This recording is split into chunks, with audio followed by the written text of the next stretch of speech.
Today we're talking about artwork. I was interested in making a shape to put on my wall, or my daughter's wall, shape of an octopus. So I was looking for some black material because I thought it would look cool. Something that was relatively cheap. This right here is HDPE. Now I thought this would be a good choice. It was $23 a sheet or so, and I got it on discount since I'm a frequent customer apparently of onlinemetals.com. Anyway, whenever you get HDPE, it's so soft, there's always these scratches in it. I don't know if you can see those scratches or not, but I'm like, okay, no problem. I'll try to unscratchify it, as in I will go through the rigor of removing the deepest scratch with 220 or whatnot, go up to 320, 400, 600, 800, 1000, 1500, 2000.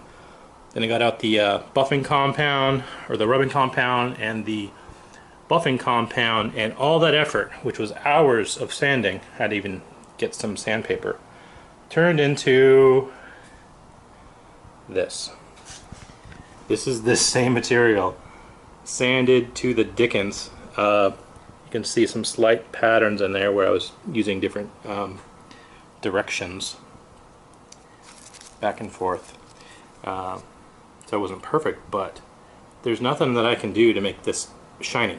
So this is as shiny as it's going to get, and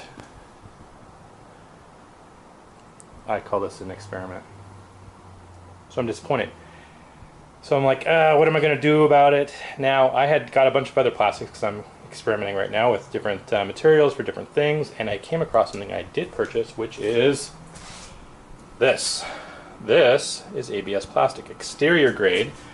It's a little less than an eighth of an inch thick, which is just fine for wall decorations. You can see the thickness there, and it's got a pattern on it.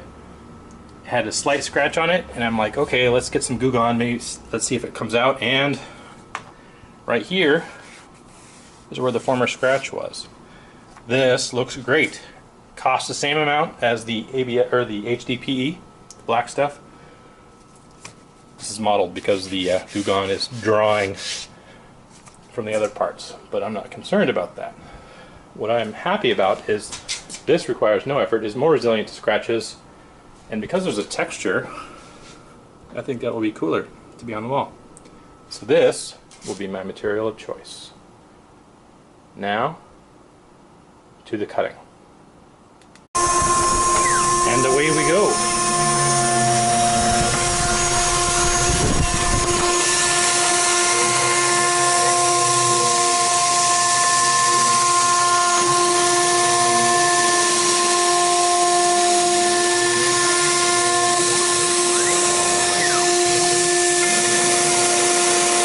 To get down to depth.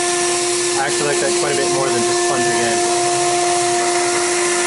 This is a down cutting 1/16 inch end mill. I'm doing this down 50 thousandths, and the rest of it is an up cutting bit.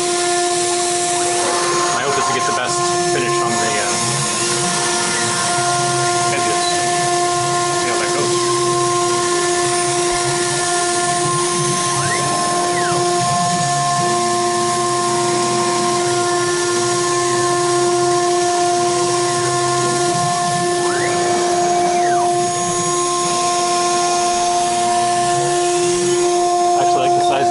Chips.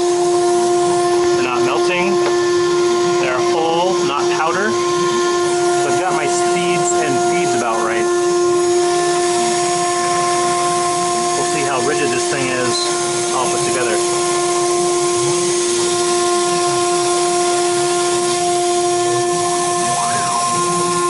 Come back to it when at least the first part is cut out, and then we'll see it at the end.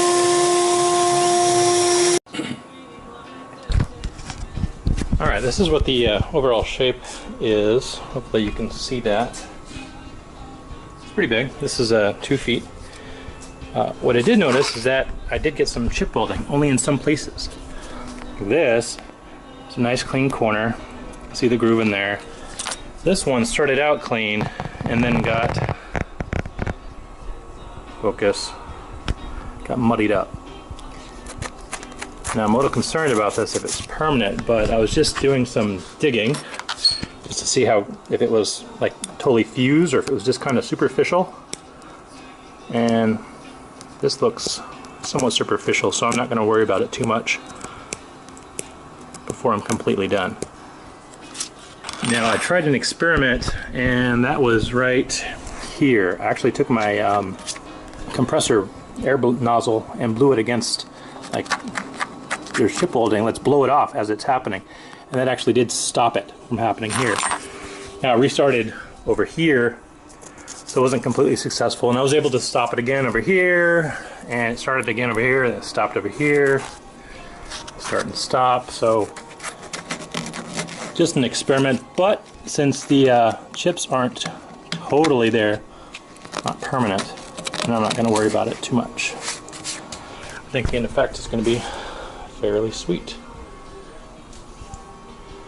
On to the cut all the way through.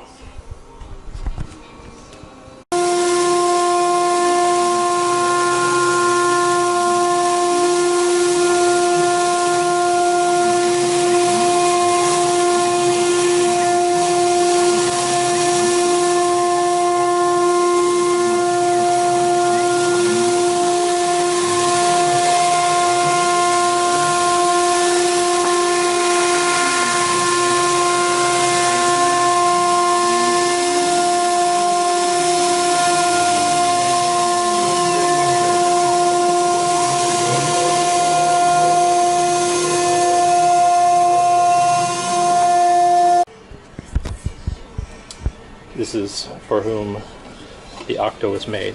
She likes it, and she's helping clean up, which she also likes to do. Thank goodness. Why are you talking to that? So other people can see it. Like Grandma.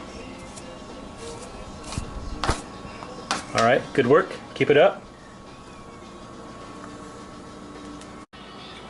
Alright, this part is important. I've broken an end mill because I removed material and nicked it. So I've learned my lesson. I'm removing the end mill carefully so that I'm not swinging it willy-nilly, because I've also nicked it that way. These guys are fragile. There we go. Little crud on there. This is a 1 flute. Focus. Knit 1 flute. 16th inch upcutting end mill. Good stuff. Oh, I should point this out. I'm getting better at predicting the bottom of my material. So I cut through all the way here, but I didn't cut all the way through the stickum. That's just about right. Yay! Less cleanup chore.